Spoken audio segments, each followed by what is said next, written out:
ఓం శ్రీ గురుభ్యో నమః. ఈరోజు వీడియోలో విష్ణు సహస్రనామంలోని 26వ శ్లోకము మరియు దాని యొక్క భాష్యం గురించి తెలుసుకుందాం.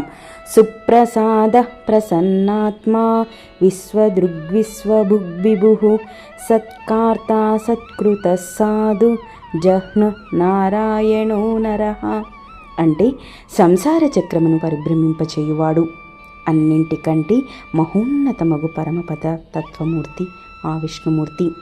కప్పబడి ఉండువాడు, చీకటిని అజ్ఞానాన్ని మాయను పారద్రోలువాడు, సమస్తమును వహించినవాడు, ఆది లేనివాడు, భూమిని ధరించినవాడు ఆ విష్ణుమూర్తి అని భీష్మాచార్యుల వారు విష్ణుమూర్తిని స్తుతిస్తూ ఉన్నారు ఈ శ్లోకంలో.